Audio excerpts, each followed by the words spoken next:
तो वहीं आज उत्तराखंड का दौरा किया जाएगा हरियाणा सिख गुरुद्वारा मैनेजमेंट कमेटी के प्रतिनिधि मंडल की ओर से। दरअसल नगरासू गुरुद्वारा विवाद को लेकर ये प्रतिनिधि मंडल जो है ये उत्तराखंड जाएगा।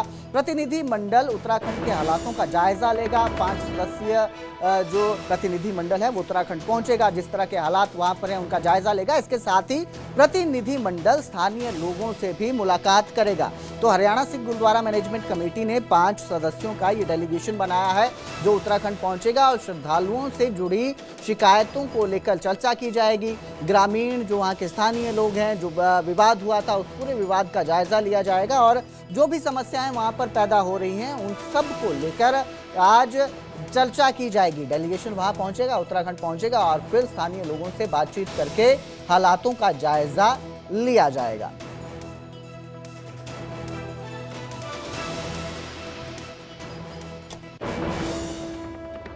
बुलेटिन में अब जिक्र करेंगे दिल्ली एनसीआर का। एनसीआर में बढ़ते प्रदूषण पर लगाम लगाने के लिए हरियाणा सरकार ने बड़ा फैसला लिया है और अब सरकार ने BS4 या उससे पुराने उत्सर्जन मानकों वाले व्यावसायिक वाहन कमर्शियल व्हीकल्स जो होते हैं उनकी रिप्लेसमेंट प्रतिस्थापना की अधिसूचना जारी कर दी है। नई व्यवस्था के तहत BS3 और उससे पुराने ट्रक और जो बसेस हैं उनको अनिवार्य रूप से स्क्रैप करना जो है वो लाजमी कर दिया गया है, जबकि BS4 वाहन के मालिक उन्हें एनसीआर से बाहर चलाने या दूसरे राज्यों में बेच सकते हैं। इस तरह के निर्देश दिए गए हैं। इसके बदले नए BS6 CNG और इलेक्ट्रिक वाहनों की खरीद पर रियायतें भी दी जाएंगी। मुख्यमंत्री नायब सिंह सैनी की अध्यक्षता में प्रतिनिधि मंडल की बैठक होती है, मंत्रिमंडल की बैठक होती है और उसके बाद ये फैसला लिया गया है। परिवहन विभाग ने ये अधिसूचना जारी की है और इसके साथ ही अगर हम सरकारी आंकड़ों की बात करते हैं तो सरकारी आंकड़ों के मुताबिक इस परियोजना, ये जो नीति है, पॉलिसी है, अगर ये लागू होती है तो इसके दायरे में 93,458 ट्रक और 16,329 बसें आएंगी।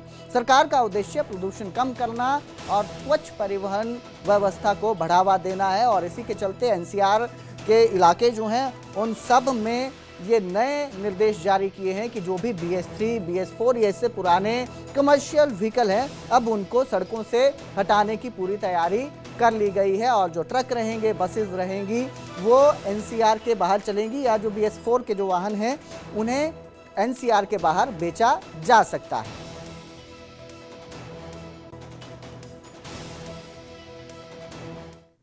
तो इन सब के बीच हरियाणा सरकार ने खिलाड़ियों को बड़ी राहत दी है। राज्य की खेल ग्रेडेशन पॉलिसी में बदलाव किया गया है। स्टेट गेम्स में खेलने वाले खिलाड़ियों को इससे लाभ मिलेगा। ओलंपिक संघ की ओर से आयोजित स्टेट गेम्स इसमें शामिल होंगे।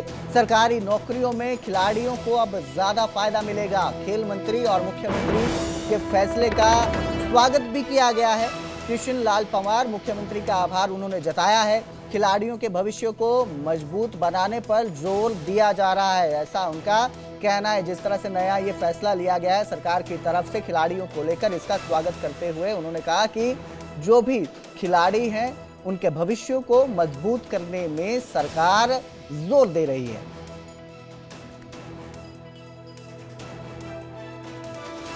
तरफ से जो हरियाणा प्रदेश में जो गेम होते थे उन बच्चों को ग्रेडेशन नहीं मिलता था।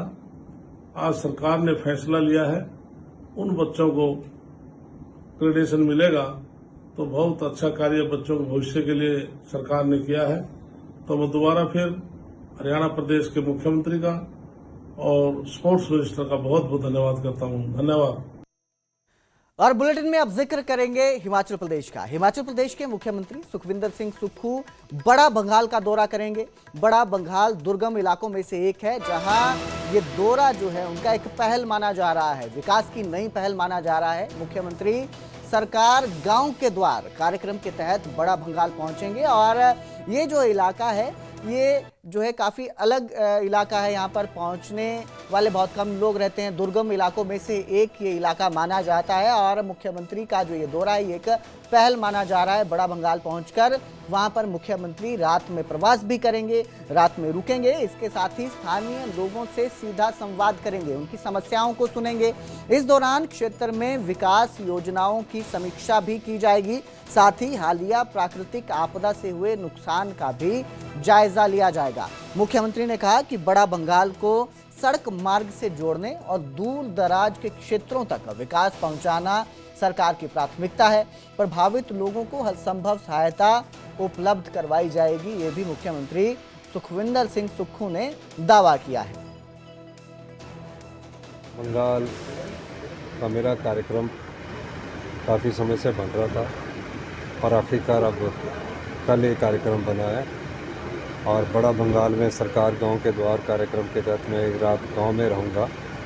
वहाँ के लोगों की से बातचीत करके कैसे उसको पूरी दुनिया से सड़क के साथ जोड़ा जाए और कैसे उसमें विकास की नई योजनाओं को लाया जाए, उस दृष्टिकोण से दौरा मेरा जो बड़ा बंगाल का है बहुत मायने रखता है। ये जो कार्यकर्ता हमारे साथ बैठा है, इस कार्यकर्ता की दोस्ती बड़े बड़े लोगों से रही है।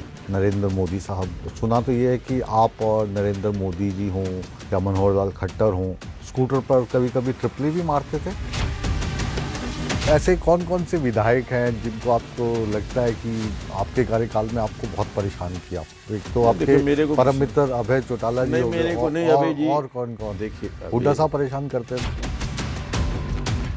भगवान श्री राम का मंदिर 500 साल से, उस मंदिर में आजकल गड़बड़ियों के समाचार भी आ रहे हैं बहुत। नहीं देखिए उसकी चल रही है, जो गड़बड़ी जहाँ भी होगी पकड़ी जाएगी तो सजा होगी। चंदा ही चोरी कर रहे हैं देखो लोग वहाँ से। चक्रव्यूह देखिए मुकेश राजपूत के साथ। और अब बात करेंगे शिमला की। शिमला में राज्यसभा एमपी हर्ष महाजन की तबीयत बिगड़ गई है। अचानक वो नीचे गिर जाते हैं। एमपी हर्ष महाजन धरना प्रदर्शन के दौरान नीचे गिर जाते हैं। आईजीएमसी में इलाज चल रहा है, उनका तस्वीरें आपकी स्क्रीन है। और अचानक से ये तबीयत बिगड़ी है।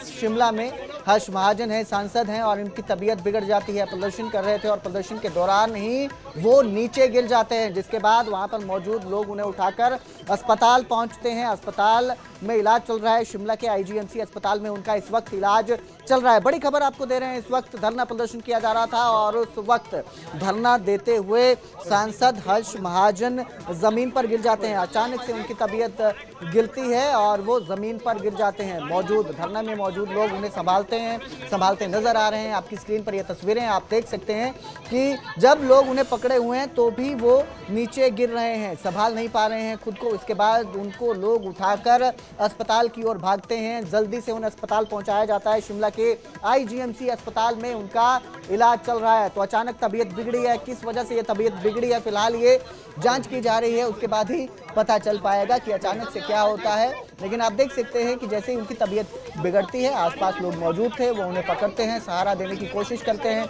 लोग इस दौरान पानी की बोतल भी उन तक पहुंचाते हैं ताकि वो पानी पी सकें, लेकिन वो संभल नहीं पाते हैं, जमीन पर गिरते नजर आते हैं। उसके बाद उन्हें उठाकर अस्पताल ले जाया गया है और आईजीएमसी अस्पताल में इस वक्त उनका इलाज चल रहा है।